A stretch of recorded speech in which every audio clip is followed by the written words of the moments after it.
मैं विकास विश्वकर्मा आप सबका स्वागत करता हूं विकास स्टडी पॉइंट पर। दोस्तों, इस वीडियो में हम बात करने वाले हैं क्लास 12 का हिस्ट्री चैप्टर नंबर 4, जिसका नाम है विचारक, विश्वास और इमारतें। ठीक है, इस चैप्टर का क्या नाम है? विचारक, विश्वास और इमारतें। देखिए, ये जो वीडियो होने वाली है इंपॉर्टेंट क्वेश्चन के ऊपर होने वाली है कि आखिर कौन कौन से वो क्वेश्चन है जो इस चैप्टर से पूछे जा सकते हैं एग्जाम में। तो अभी हम क्या करने वाले हैं, जो लॉन्ग क्वेश्चन है सभी को हम कवर अप करने वाले हैं। ठीक है, और बाकी जो बीच बीच में जो शॉर्ट क्वेश्चन है उसको भी मैं समझाता रहूंगा, चीजें आपको बिल्कुल ही बेहतरीन ढंग से क्लियर होती जाएगी। इससे पहले बता दूं कि 3 चैप्टर ऑलरेडी अपलोडेड है, जाके जिन बच्चों ने नहीं देखा जाके देखिए, आपको चीजें समझ में आ जाएगी।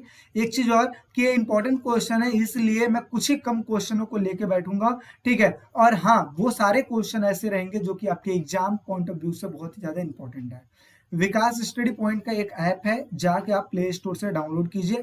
वहां पे आप उस चैप्टर का नोट्स भी मिल जाएगा आपको, और साथ ही साथ अगर बात किया जाए तो वहां पे हर एक चैप्टर की वीडियो मिल जाएगी, टेस्ट सीरीज मिल जाएगा, A to Z चीज मिल जाएगा, हर एक चीज आपको वहां पे देखने को मिलेगा। ये उन बच्चों के लिए मैं बता रहा हूँ जो कि बच्चे नए हैं, और बाकी जो बच्चे पुराने जिनको ऑलरेडी पता है, वो उन बच्चों के लिए मैं बता दूं कि अब आप लोग का S7 का पेपर अभी होने वाला है। कब होगा? आपका अक्टूबर का फर्स्ट वीक से स्टार्ट हो जाएगा, तो बिल्कुल ही तैयार रहिए। जितनी भी चीजें मैं आपको करवा रहा हूँ सब चीज करते रहिएगा।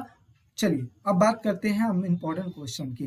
पहले नंबर पे अगर मैं बात करूं तो इसका आता है कि महात्मा महात्मा ठीक है, महात्मा बुद्ध का जीवन।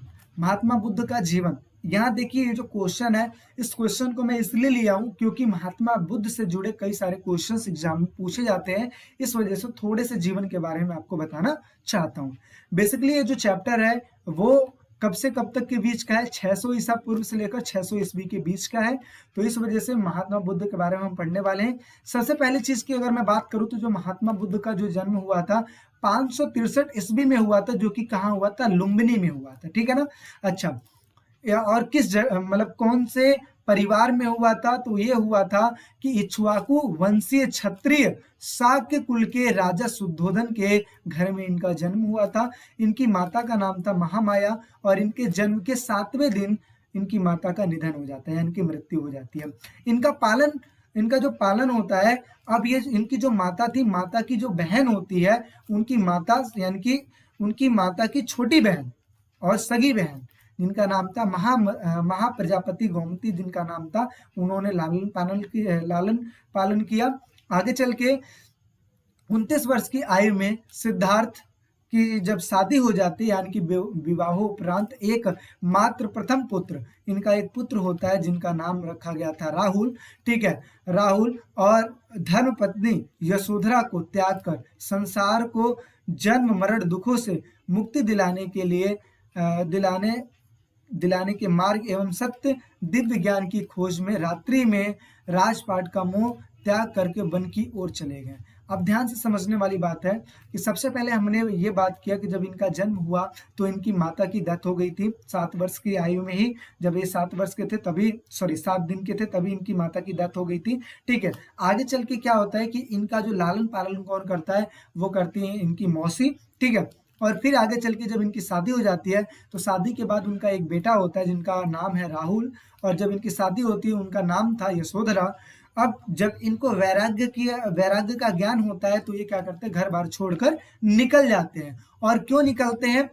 ताकि इनको मोक्ष की प्राप्ति हो जाए, और साथ ही साथ ये दूसरों को भी, ये जो जन्म मरण के जो चक्कर है, जो हमारा जन्म होता है मृत्यु होती है, जन्म होता है मृत्यु होती है, इन चीजों से मुक्ति दिलाने के लिए ये क्या करते हैं? ज्ञान प्राप्त करने के लिए चले जाते हैं। आगे चल के क्या होता है? इनको ज्ञान की प्राप्ति होती है, और वही ज्ञान आज के टाइम पे हर जगह फैला हुआ है, और लोग उनसे बहुत सारी चीज सीखते हैं, और मोक्ष की प्राप्ति के लिए वो सब लोग भी तत्पर होते हैं। ठीक है, तो देखिए, वर्षों की कठोर साधना के पश्चात बोध गया यानी कि बिहार में बोधि वृक्ष के नीचे उन्हें ज्ञान की प्राप्ति हुई थी, और वे सिद्धार्थ गौतम से आगे चल के क्या बन गए थे? भगवान बुद्ध बन गए थे। तो पहले इनका नाम क्या था? पहले इनका नाम था सिद्धार्थ, और आगे चल के जब इनको ज्ञान की प्राप्ति हो गई तो ये महात्मा बुद्ध या भगवान बुद्ध के नाम से प्रसिद्ध हुए थे, जैसा कि आप देख सकते हो। चीजें समझ में आ रही है? अगर चीजें समझ में आ रही है तो फटाक से लाइक बटन पे क्लिक कर लीजिएगा। अगर आप चैनल पे नए हैं तो सब्सक्राइब कर लीजिएगा। देखिए कई बार ऐसा होता है कि बोलते बोलते बहुत सारी चीजें निकल जाती है, कुछ कुछ जैसे अभी मैंने बीच बीच में कुछ जैसे वर्ड्स होते हैं गलत निकल जाते हैं, या फिर कुछ ऐसी चीज जैसे 7 दिन लिखा है तो मुंह से अगर निकल गया 7 वर्ष निकल गया, तो ये बेसिकली होता क्यों है, मैं इसका एक रीजन आपको बता देता हूँ। क्योंकि देखो सुबह से शाम तक हमें पढ़ाना होता है, इंस्टीट्यूट में पढ़ाना होता है, हर जगह पे पढ़ाना होता है, तो हमारी जीभ इतनी थक जाती है कि आवाज निकलता ही नहीं है, और जो वर्ड निकलते हैं वो थोड़ी सी इधर उधर हो जाती है। तो प्लीज इस चीज पे कभी वो उस चीज पे कभी आप लोग गुस्सा मत होइएगा कि सर ऐसे कैसे बोल देते हैं, सर ऐसे कैसे, है ना, वर्ड बोल देते हैं। देखिए हम जब ज्यादा पढ़ा लेते हैं तो हमारा जो आवाज है ना इस तरीके से निकलने लगता है। बाकी हम कोशिश करते हैं कि हर एक चीज आपको बेहतरीन ढंग से समझ में आए। आई होप सो आपको समझ में आ रहा होगा, ठीक है ना। नेक्स्ट बात कर लेते हैं, आगे हम बात करते हैं। तो जब महात्मा बुद्ध को शिक्षा प्राप्त हो गई, तो शिक्षा प्राप्त हो गई तो उन्होंने लोगों को शिक्षाएं दी। अब हम ये समझते हैं कि कौन कौन सी शिक्षाएं वो दिए। तो देखिए बौद्ध दर्शन के अनुसार विश्व क्या है, अनित्य है। अनित्य समझते हो क्या होता है, कि जो स्थिर नहीं है, हमेशा क्या होता रहता है, हमेशा ये परिवर्तित होते रहता है, और आत्मविहीन है, ठीक है। और यहाँ पे कोई भी चीज स्थायी नहीं है, यानी कि कोई भी चीज फिक्स नहीं है। संसार में जो भी आया है संसार को भी बदलना है, यहाँ पे जितने भी जीव जंतु आए हैं हर एक चीज को परिवर्तित होना है, ठीक है। जो पैदा हुआ है उसको मरना है, चाहे कोई पेड़ हो चाहे कोई जीव जंतु हो, जिसके अंदर भी जीव है, मतलब एक तरीके से जान है, वो क्या होगा, वो उसका विनाश होना ही होना है। तो इस चीज को समझ के रखिएगा। और महात्मा बुद्ध की शिक्षाओं में सबसे ऊपर था कि इस चीज को समझना कि जो हमारा संसार है वो अनित्य है और ये परिवर्तनशील है, हमेशा परिवर्तित होते रहता है। आगे, इस क्षणभंगुर संसार में दुख मानव का अंतविहीन तत्व है, यानी कि अगर इंसान पैदा हुआ है तो उसको दुख होगा ही होगा। तो ये चीज तो महात्मा बुद्ध भी बोले हैं, और साथ ही साथ गीता में भी, भगवत गीता में भी इस चीज का जिक्र किया गया है। आगे बुद्ध ने बताया कि घोर तपस्या और विषय शक्ति के बीच मध्यम मार्ग अपनाकर मानव विश्व के दुखों से मुक्ति पा सकता है। यानी कि महात्मा बुद्ध ने ये बोला है कि हम घोर तपस्या से बचे। जैसे मान लो कि जैसे लोग कहते हैं कि जी हम प्रभु की प्राप्ति कैसे कर सकते हैं, तो कुछ लोग कहते हैं जी घोर तपस्या करो, घोर तपस्या करोगे तो ही भगवान प्रसन्न होंगे। तो महात्मा बुद्ध ने ये बोला है कि घोर तपस्या के द्वारा नहीं, बल्कि क्या है, हमें इजी मार्ग अपनाकर, ठीक है, जैसे जैसे भगवान बुद्ध ने शिक्षाएं जो दी हैं उन चीजों को अपनाकर आप जीवन मरण के चक्कर से मुक्ति पा सकते हैं। इसके अलावा भगवत गीता में बहुत सारे जिक्र दिए गए हैं जिसके द्वारा जो व्यक्ति है जन्म मरण के चक्कर से मुक्त हो सकता है, ठीक है ना। आगे समझते हैं। विश्व का विनाश, बुद्ध का विश्वास था कि समाज का निर्माण इंसानों ने किया है, न कि भगवान ने किया है। इसका मतलब क्या हुआ, महात्मा बुद्ध ने ये कहा है कि जो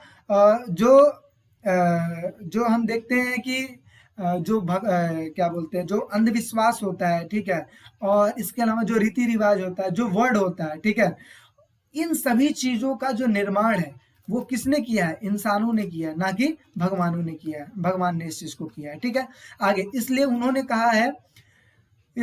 कहा है कि राजा और गृहपतियों को दयावान होना चाहिए, यानी कि दूसरों के प्रति दयावान होना चाहिए, आचारवान होना चाहिए, यानी कि दूसरों के प्रति सहनशीलता होनी चाहिए। इन सभी चीजों की सलाह दी गई है। यानी कि महात्मा बुद्ध ने यह भी बोला है कि जितने भी ऐसे लोग हैं जो कि अमीर हैं, जो कि रिच फैमिली से बिलोंग करते हैं, उनको दूसरे के प्रति दयाशील रखना चाहिए। आगे, बुद्ध ने जन्म मृत्यु के चक्र से आजादी, आत्मज्ञान तथा निर्माण के लिए सम्यक कर्म की कल्पना की है। यानी कि उन्होंने बोला है ये सारा चीज कैसे हो सकता है, कर्म के ऊपर डिपेंड करता है। कहते हैं इंसान को सिर्फ कर्म करना चाहिए, फल की इच्छा नहीं करना चाहिए। जो कार्य फल की इच्छा से की जाती है वो आपको दुख देता है। जैसे अभी देखो, जैसे आपने टारगेट बनाया जी मैं 99 मार्क्स या 100 मार्क्स ला के रहूंगा या रहूंगी, ठीक है, आपने टारगेट बना लिया और फिर आप क्या कर रहे हो, मेहनत कर रहे हो। लेकिन अगर सपोज करो कि अंत में आपके 100 नहीं आते, 98 आते हैं, तो आपको दुख होगा, क्योंकि आपके 2 नंबर नहीं आए, दुख होगा ना। तो ये दुख होगा। इसी वजह से भगवान बुद्ध ने कहा है कि सिर्फ कर्म को ही आप करते जाइए, फल की इच्छा मत कीजिए, क्योंकि जैसा आपका कर्म रहेगा वैसा ही आपको फल मिलेगा। कहीं ना कहीं आपने गलती की है तभी तो 2 नंबर काटे गए हैं। तो इसी वजह से कर्म पे ही सब फोकस करवाते हैं, कर्म पे ही फोकस होना चाहिए। आगे, निर्वाण का अर्थ था कि अहम और इच्छा का समाप्त हो जाना, यानी कि निर्वाण का अर्थ क्या होता है, अहम जो होता है, घमंड जो होता है, और जो इच्छाएं होती है मनुष्य की, इस चीज की समाप्ति हो जाना। क्योंकि देखो इच्छाएं मनुष्य की कभी खत्म नहीं होती है। आज आपके पास घर है तो आप ये सोचते होगे कि मेरे पास काश 2 घर हो जाते हैं। आपके पास अगर 2 घर हो जाएगा तो आप ये सोचोगे काश मेरे पास एक बड़ा सा आलीशान घर हो जाता, लग्जरी गाड़ी हो जाती, है ना। तो इच्छाएं कभी कम नहीं होती है, जो कि आपको हमेशा दुख देती रहती है, ठीक है। तो यही लिखा है कि निर्वाण का अर्थ है कि अहम और इच्छा का समाप्त हो जाना, जिससे घर छोड़ने वाले वाले के दुख को चक्र का अंत हो सकता है। कि मतलब क्या है कि अगर आप इच्छा की त्याग कर दोगे तो आगे चल के आपको दुख नहीं होगा। जैसे आपको किसी भी चीज का खोने का गम ही नहीं है, तो जब गम आपको रहेगा ही नहीं तो जाहिर सी बात है उस चीज को खोने का दुख तो होगा ही नहीं, ठीक है। तो महात्मा बुद्ध की ये सारी शिक्षाएं हैं। आगे बौद्ध परंपरा के अनुसार अपने शिष्यों के लिए उन्होंने जो आखिरी निर्देश दिया है वो इस प्रकार था कि तुम सब अपने लिए खुद ही ज्योति बनो। मतलब क्या उन्होंने ये कहा है कि आपको दूसरा कोई ज्ञान नहीं दे सकता, बल्कि आप खुद से ही अपने आप को ज्ञान दे सकते हो। जैसे महात्मा बुद्ध को ज्ञान की प्राप्ति खुद से ही हुई थी ना, तो ऐसा ही उन्होंने कहा है कि तुम सब अपने खुद ही ज्योति बनो, क्योंकि तुम्हें खुद ही अपनी मुक्ति का रास्ता ढूंढना है। तो ये महात्मा बुद्ध ने कहा है सभी के लिए। अब यहाँ पे देखिए तीसरा जो क्वेश्चन है वो स्टार्ट होता है कि जैन धर्म की महत्वपूर्ण शिक्षाओं को संक्षेप में लिखिए। तो जैसे महावीर स्वामी, जैसे हमें पता है कि महात्मा बुद्ध ने बौद्ध धर्म की स्थापना की थी, ऐसे ही महावीर स्वामी जो थे उन्होंने जैन धर्म को आगे बढ़ाया था। जो महावीर स्वामी थे ये थे 24वें तीर्थकर थे। क्या थे? 24वें तीर्थकर थे। किसके? जैन धर्म के, ठीक है ना। इस चीज को याद रखिएगा क्योंकि 1 नंबर के क्वेश्चन में पूछा जा सकता है। अब यहाँ पे मोस्ट इंपोर्टेंट चीज हम पढ़ने वाले हैं। क्या पढ़ने वाले हैं कि जैन धर्म की महत्वपूर्ण शिक्षा क्या थी। तो ये 5 शिक्षाएं जो कि हमें याद रखनी चाहिए, क्योंकि देखो जितनी भी, चाहे कोई भी शिक्षा दिया है ना, हर एक शिक्षा एक महत्वपूर्ण चीज होती है, ठीक है। और उस शिक्षा का अगर हम पालन करते हैं तो जाहिर सी बात है कि आगे चल के हमें उस शिक्षा से बहुत सारा फायदा मिलने वाला है। तो जैसे जैन धर्म की शिक्षाएं कौन सी थी, तो पहला लिखा है कि अहिंसा। अहिंसा का मतलब क्या है कि हमें किसी की हिंसा नहीं करनी चाहिए, किसी का मारपीट नहीं करना चाहिए, यानी कि लड़ना झगड़ना नहीं चाहिए। यही लिखा है कि सभी जीवों के प्रति अहिंसा के सिद्धांत को अपनाने की शिक्षा पर जैन धर्म में विशेष जोर दिया गया है। इंसानों, जानवरों, पेड़ पौधों और कीड़े मकोड़ों को न मारना जैसे जैन दर्शन का केंद्र बिंदु है। यानी कि जैन धर्म में सबसे इंपॉर्टेंट चीज क्या है कि इन्होंने फोकस ये किया है कि ना तो हमें इंसानों को मारना चाहिए, ना तो जानवरों को मारना चाहिए, ना तो पेड़ पौधों को काटना चाहिए, ना तो कीड़े मकोड़ों को मारना चाहिए। यहाँ तक कि एक नॉर्मल सी चीज मैं कह रहा हूँ, यहाँ तक कि एक चीज और मैं बता दूं कि जैन धर्म में यह भी बोला जाता है कि आप नंगे पैर जाओ, कहीं भी आपको जाना है तो नंगे पांव जाइए। क्योंकि आप जब चप्पल पहन के चलते हो, जब शूज पहन के चलते हो, तो नीचे बहुत से ऐसे छोटे छोटे कीड़े मकोड़े होते हैं जो कि मर जाते हैं, जिसका पाप आपको लग सकता है। इस वजह से आप बिना चप्पल के चलिए, ठीक है ना। तो इस चीज पे ज्यादा फोकस किया गया है। दूसरे की बात करते हैं तो कर्म तथा मोक्ष का सिद्धांत। जैन मान्यता के अनुसार जन्म और पुनर्जन्म का जो चक्र से अगर मुक्ति आपको चाहिए तो कैसे मिलेगी। तो देखिए पुनर्जन्म का चक्र से मुक्ति के लिए त्याग और तपस्या की जरूरत होती है। इन्होंने कहा है कि हमें त्याग करना है। किस चीज का? हमें हर वो चीज का त्याग करना जो आपको दुख देती है, और साथ ही साथ क्या करना? तपस्या, जिसकी वजह से आपको प्रभु का दर्शन मिल पाए, यानी कि प्रभु आपका मोक्ष मिल पाए, प्रभु का दर्शन हो पाए। आगे यह संसार क्या है, देखिए क्या लिखा है, यह संसार के त्याग से ही संभव है। अगर आप संसार का त्याग कर दोगे तो ही मोक्ष की प्राप्ति आपको मिल सकती है। अतः मुक्ति के लिए विहारों में निवास करना एक अनिवार्य नियम बन गया है। विहार किसको बोलते हैं? यानी कि जैन धर्म का जो एक तरीके से आप बोल लो कि रहने का जो जगह था ना, उसी को विहार कहा जाता था। और मठ किसको बोला जाता था? जो बौद्ध धर्म का रहने का जो जगह था उसको मठ कहा जाता था।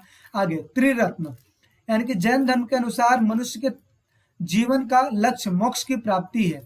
इसे प्राप्त करने के लिए चरित्र का पालन त्रिरत्न का पालन करना अनिवार्य है। पहला क्या है? सम्यक ज्ञान, मतलब सम्यक ज्ञान होना चाहिए आपको, सम्यक दर्शन होना चाहिए, साथ ही साथ चरित्र होना चाहिए। तो अगर आप तीन चीजों को फॉलो करते हो तो जाहिर सी बात है आपको मोक्ष की प्राप्ति हो सकती है। आगे कठोर तप। महावीर स्वामी ने कठोर तपस्या के द्वारा मोक्ष की प्राप्ति का मार्ग बताया है।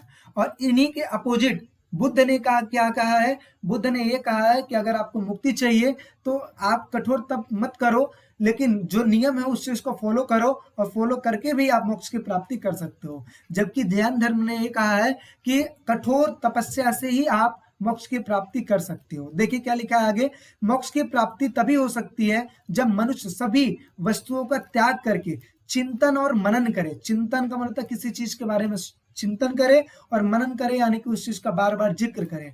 ठीक है, तपस्या और संयम से आत्मा को मुक्ति मिल सकती है। ठीक है, अगर आप तपस्या करते हो और किसी चीज का संयम रखते हो तो आपकी आत्मा को मुक्ति मिल सकती है। आगे 5 महाव्रत, जैसे इनका कहना भी ये है कि अगर मनुष्य ये 5 महाव्रत अगर का पालन अगर करता है तो जाहिर सी बात है कि मोक्ष प्राप्ति में उसको सहायता मिलेगी। कैसे? एक तो अहिंसा नहीं करना है, सत्य बोलना है, अस्तेय, अपरिग्रह और ब्रह्मचर्य का पालन करना है। ठीक है ना, ये 5 ऐसी चीजें हैं जिसके द्वारा जैन धर्म मतलब आप मोक्ष की प्राप्ति कर सकते हो। ठीक है ना, आगे समझते हैं। अब समझते हैं यहाँ पे आज का प्रश्न। आज का प्रश्न क्या है?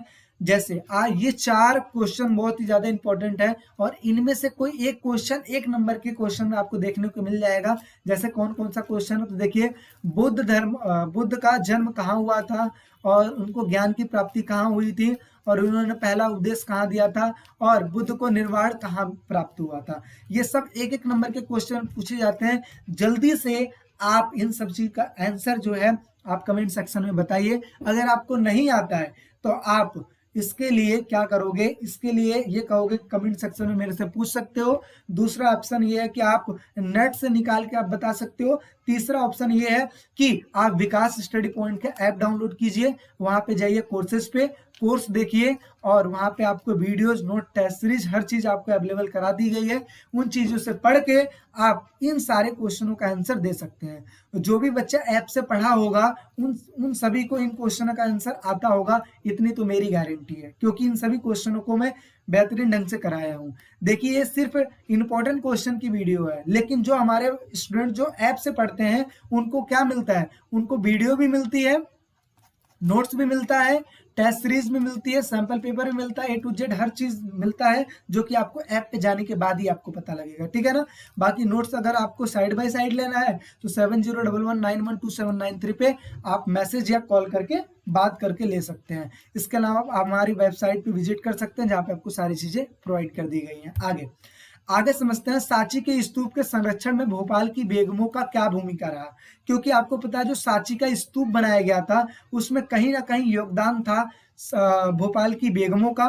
ठीक है, तो सबसे पहले हम समझ लेते हैं स्तूप क्या है। देखिए, स्तूप एक तरीके से मिट्टी का टीला हुआ करता था, जो कि बुद्ध भगवान से संबंधित हुआ करता था। आप कहोगे सर बुद्ध भगवान से कैसे संबंधित हुआ करता था? तो देखिए, बुद्ध भगवान के मरने के बाद उनसे जुड़ी जितनी भी वस्तुएं थी उन चीजों को इस मिट्टी के टीले में गाड़ के एक टीला बना दिया जाता था, और आगे चल के इसी को स्तूप बना दिया गया। इसके अलावा ये भी आप बोल सकते हो कि बुद्ध भगवान की जो अस्थियां थी उनको अलग अलग नगरों में स्थापित किया गया, और उसी पे मिट्टी का टीला बना दिया गया, और आगे चल के जब अशोक आए, अशोक ने उसी को स्तूप बना दिया। मैं आपको एक झलक दिखा देता हूँ। जैसे ये देखिए, सांची का एक स्तूप है, इस तरीके से चीजें बनाई गई हैं। आप देखोगे तो एक बेहतरीन ढंग से बनाई गई है। इस पे देखिए तोरण द्वारा जिस पे नक्काशी की गई है ना, जो कि अभी हम पढ़ने वाले हैं, तो ध्यान से देखिएगा यहाँ पे। चलिए, सबसे पहले आप ये इस क्वेश्चन को देख लीजिए और फिर आपको समझ में आ जाएगा। तो देखिए क्या लिखा है, स्तूप क्यों और कैसे बनाए जाते थे। तो ध्यान से देखिए, पहला क्वेश्चन है, पांचवा क्वेश्चन है, स्तूप कैसे और क्यों बनाए जाते थे। तो देखिए, पहला पॉइंट, स्तूप बनाने की परंपरा बुद्ध से पहले रही होगी। कहा जाता है कि स्तूप बनाने की जो परंपरा है, हो सकता है बुद्ध भगवान से पहले रही होगी, लेकिन वह बौद्ध धर्म से जुड़ गई। आगे चल के बौद्ध धर्म से जुड़ गई थी। स्तूपों में ऐसे अवशेष रहते हैं जो कि पवित्र, जिनको क्या समझा जाता है, पवित्र समझा जाता है। आगे लिखा है, अतः समूचे स्तूप को ही बुद्ध और बौद्ध धर्म के प्रतीक के रूप में प्रतिष्ठा मिली है, यानी कि सम्मान मिला है। अशोकावदान नामक एक बौद्ध ग्रंथ, यानी कि एक ग्रंथ है जिसका नाम है अशोकावदान। ठीक है, अशोकावदान का मतलब क्या है? अशोक के द्वारा दिए गए दान के द्वारा इन स्तूपों का निर्माण किया गया है। ठीक है, इसी को अशोकावदान कहा जाता है। तो अशोकावदान नामक एक ग्रंथ बौद्ध ग्रंथ के अनुसार अशोक ने बुद्ध के अवशेषों के हिस्से हर महत्वपूर्ण शहर में बांटकर उनके ऊपर स्तूप बनाने का आदेश दिया है। दूसरा, ईसा पूर्व दूसरी शताब्दी तक भरहूप, सांची, सारनाथ जैसे जगहों पर स्तूप बनाए जा चुके हैं, यानी कि इन जगहों पे स्तूप बनाए जा चुके हैं। आगे स्तूपों को वेदिकाओं और स्तंभों से मिले अभिलेखों से इन्हें बनाने और सजाने के लिए दिए गए दान का पता लगता है। अब देखिए इसमें बहुत सारी नक्काशी की गई है। क्या की गई है? नक्काशी की गई है, छोटे छोटे इमेजेस बनाए गए हैं। ठीक है, अब मैं आपको कोशिश करता हूँ दिखाने की। यहाँ से एक सेटिंग आता है जूम करने का, मैं आपको कोशिश करके दिखाता हूँ। देखिए यहाँ पे आप देखिए छोटी छोटी चीजें है ना, यहाँ पे देखो चित्र जैसा बना हुआ है ना। तो ये देखिए ये जो चीजें हैं ये एक तरीके से ये तोरण द्वार पे सारी चीज बनी हुई है, जो कि देखने में कैसी लग रही है? देखने में अट्रैक्टिव लग रही है ना, सारी अट्रैक्टिव। तो लोग क्या करते हैं, इन चीजों को देखने के लिए जाते हैं ना। अच्छा, इन चीजों के बारे में हमें कैसे पता लगता है? जाहिर सी बात है अभिलेखों से पता लगता है। ठीक है, कि किन किन लोगों के दान के द्वारा इस चीज को बनाया गया है। आगे ऐसा कहा जाता है कि कुछ दान राजाओं के द्वारा दिए गए हैं, जैसे सातवाहन वंश के राजा। आगे स्तूपों को बनाने के लिए कुछ दान कौन देते थे? शिल्पकार देते थे। कुछ लोग व्यापारी वर्ग दिया करते थे, और व्यापारियों की श्रेणियां भी दिया करती थी। अब कहोगे सर ये श्रेणियां क्या है? तो श्रेणियां देखो बेसिकली उन लोगों को कहा जाता है जिनका प्रोफेशन कोई एक ही होता है। जैसे मान लो सोनार का काम क्या होता है? जाहिर सी बात है सोने को बनाना, उसको बेचना, सोने का दूसरा आकार बनाना, ऐसे करके होता है ना। यानी कि सोनार का काम उसका पूरा खानदान जो होता है वो सोनारपन करता है। ऐसे ही जो बढ़ई का काम होता है वो बढ़ई वाले करते हैं। ऐसे ही एक एक कास्ट होती है, और वो कास्ट क्या करती है? अपना ही प्रोफेशन जो उनके पूर्वज किया करते थे वही वो करते चले जाते हैं। इन्हीं को श्रेणियां कहा जाता है। ठीक है ना। उदाहरण के लिए सांची के तोरण द्वार का हिस्सा हाथी दांत का काम करने वाले शिल्पकारों के दान से बनाया गया है। यानी कि तोरण द्वार का एक हिस्सा जो है ना, जो हाथी दांत का काम करने वाले थे, जो शिल्पकार थे, उनके दान के द्वारा बनाया गया है। सैकड़ों महिलाओं और पुरुषों ने दान के अभिलेखों में अपना नाम बताया है, और कभी कभी ये अपने नगरों के नाम भी लिखवा लिया करते थे, अपने गांव के नाम लिखवा दिया करते थे। कुछ लोग ऐसे हुआ करते जो कि अपना पेशा लिखवाया करते थे। जैसे मैं शिल्पकार हूं तो अपने बारे में लिखवाऊंगा, ठीक है, कि मैं शिल्पकार था। ठीक है, आगे कुछ ऐसे लोग थे जो अपने रिश्तेदारों के भी नाम लिखवा दिया करते थे। आगे इन स्तूपों को बनाने में भिक्षु और भिक्षुणी ने भी दान दिया था। आप कहोगे सर ये भिक्षु और भिक्षुणी कौन हुआ करते थे? ऐसे लोग जो बौद्ध धर्म को मानते थे और घर बार त्याग करके मठों में रहा करते थे, उनको भिक्षु और भिक्षुणी कहा जाता था। ठीक है, तो ये चीजें आपको समझ में आ गई।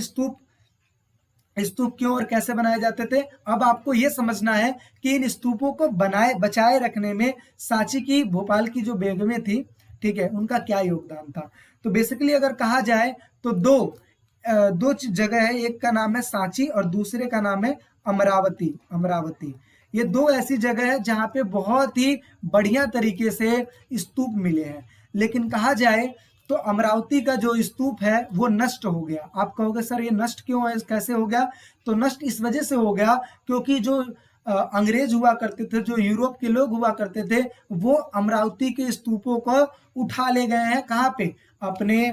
अपने देश लेके चले गए और उसको म्यूजियम में रखे हैं, क्योंकि देखने में बहुत ज्यादा अट्रैक्टिव लगती थी, इसलिए उसको अपने म्यूजियम में रखे हैं। ठीक है ना। तो अब ये आपके दिमाग में आ रहा हो कि ये पूरा का पूरा कैसे उठा के लेके गए। तो इसमें पूरा नहीं बल्कि थोड़ा थोड़ा जो हिस्सा होता है ना उसको लेके चले गए। लेकिन अगर देखोगे सांची का जो स्तूप है, सांची का स्तूप बचा रहा, इसके पीछे रीजन यही है क्योंकि ये जो बेगमें हैं, सुल्तान जहां और शाहजहां जो बेगम है, इन्होंने मिलके सांची का रख रखाव किया था। इस वजह से सांची का स्तूप बच गया, जबकि अमरावती का स्तूप नष्ट हो गया। तो अभी हम ये पढ़ने वाले हैं कि सांची के स्तूप के संरक्षण में भोपाल की बेगमों का क्या योगदान था। तो देखिए 19वीं सदी के यूरोपीय लोगों में सांची के स्तूप को लेकर काफी दिलचस्पी थी। फ्रांसीसियों ने सबसे अच्छी हालत में बचे सांची के पूर्वी तोरण द्वार को फ्रांस के संग्रहालय में प्रदर्शित करने के लिए शाहजहां बेगमों से फ्रांस ले जाने की इजाजत मांगी। यानी कि पहले अमरावती का स्तूप नष्ट तो हो गया था, लेकिन जब सांची का स्तूप बचा हुआ था, इसका पूर्वी तोरण द्वार बचा हुआ था, तो कुछ जो फ्रांसीसी थे, कुछ लोग यूरोप वाले थे, उन्होंने ये सोचा कि हम शाहजहां बेगम से काम करते हैं, शाहजहां बेगम से मांग लेते हैं और इसको हम लेके चले जाएंगे अपने देश।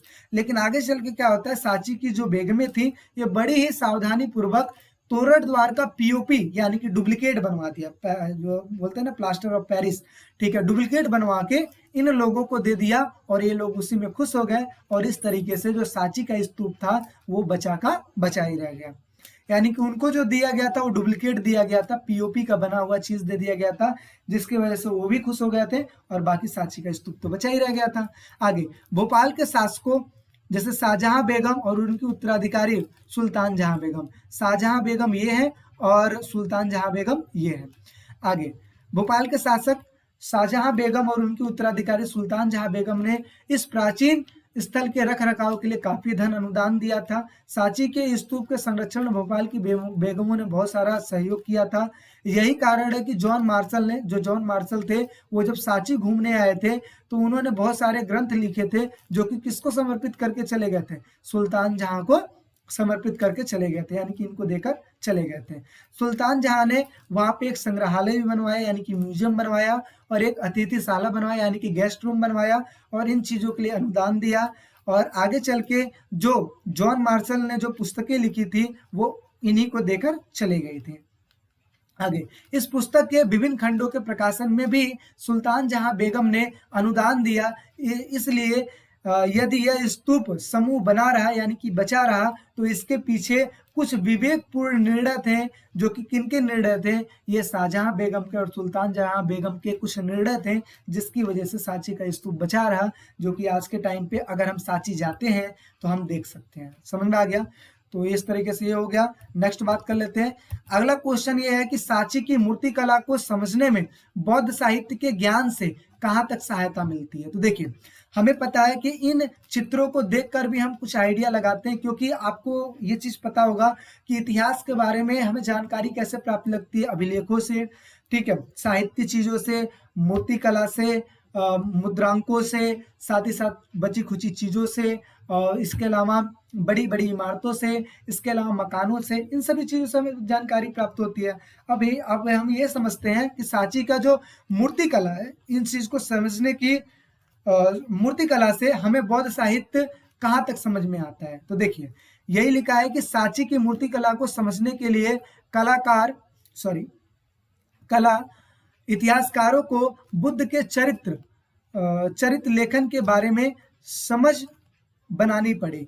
अगर कहा जाए तो बहुत सारे ऐसे इमेजेस इस तरीके से आपकी बुक में दिए हुए हैं जिसको देखकर आइडिया लगाया गया कि हो ना हो ये महात्मा बुद्ध से जुड़ी हुई चीजें हैं।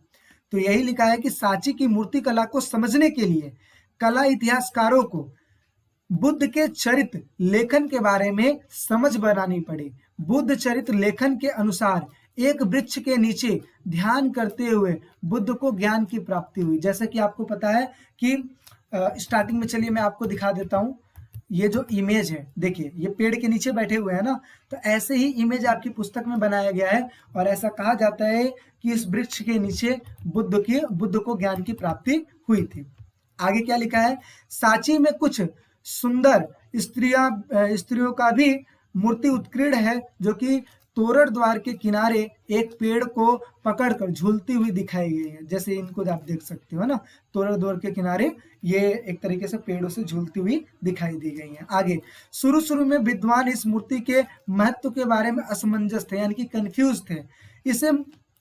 इसे मूर्ति का त्याग और तपस्या से इसका रिश्ता नजर नहीं आ रहा था। अगर आप देखोगे तो इस तरीके से ये झूलती हुई दिखाई दे रही हैं, तो आप कहोगे क्या कि इन्होंने त्याग किया है? नहीं कहोगे ना।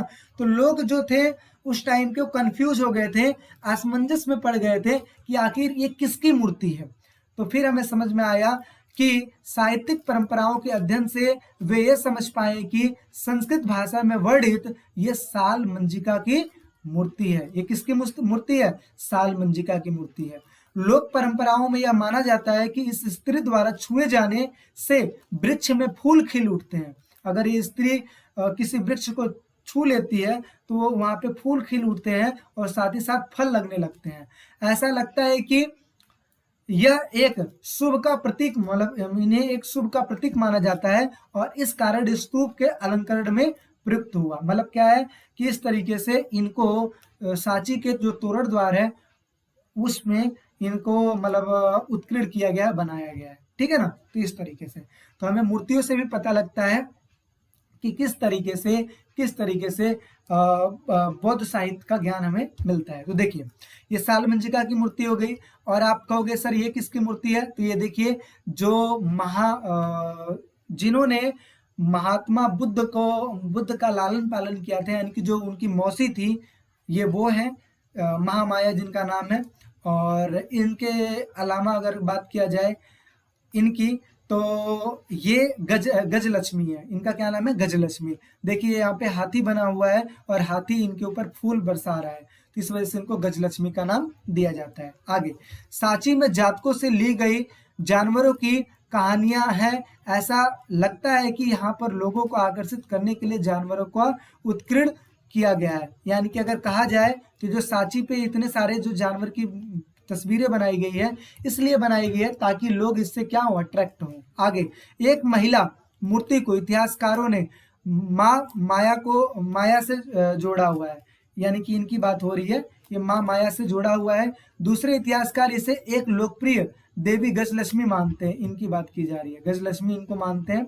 आगे, इन उत्कीर्णन मूर्तियों को देखने वाले उपासक इसे माया और गजलक्ष्मी दोनों ही जोड़ते हैं, यानी कि इनको कहा जाए तो ये और ये एक ही हैं, ये और ये एक ही हैं, ऐसा कुछ लोग मानते हैं, और इन्हीं को माया या फिर गजलक्ष्मी का नाम देते हैं। आगे, कई स्तंभों पर सर्पों का उत्कीर्ण मिलता है, जैसे कि आप देख सकते हो सांची में जो सर्प है इस तरीके से, तो इनका भी उत्कीर्ण मिलता है। बौद्ध साहित्यों के ज्ञान के बाद सांची की मूर्ति कला को व्यापक दृष्टिकोण मिला है, और जब बौद्ध धर्म का ज्ञान हुआ तो इसकी वजह से जो मूर्ति कला थी, मूर्ति कला और फेमस होती चली गई।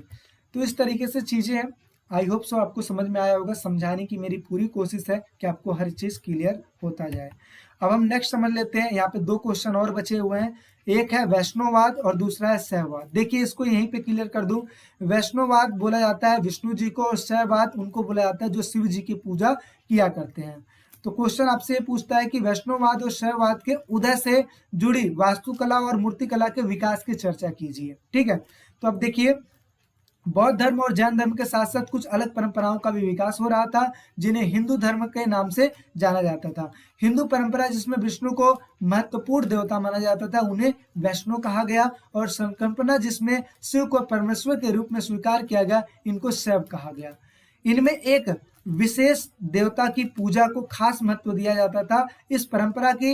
इस प्रकार की आराधना में उपासना और ईश्वर के बीच रिश्ता प्रेम और समर्पण का माना जाता था। जैसे आप देखते हो कि जो लोग पूजा करते हैं, चाहे विष्णु भगवान की करें चाहे शिव जी की पूजा करें, अपने आप को समर्पित कर देते हैं, ठीक है, और प्रेम करने लगते हैं, यानी कि एक तरीके से प्रेम का रिश्ता माना जाता है। आगे, वैष्णववाद में कई अवतारों के इर्द गिर्द पद्धतियां विकसित हुई हैं, और इस परंपरा के अंदर 10 अवतार, ऐसा माना जाता है कि जो विष्णु भगवान है उनके 10 अवतार हो चुके हैं।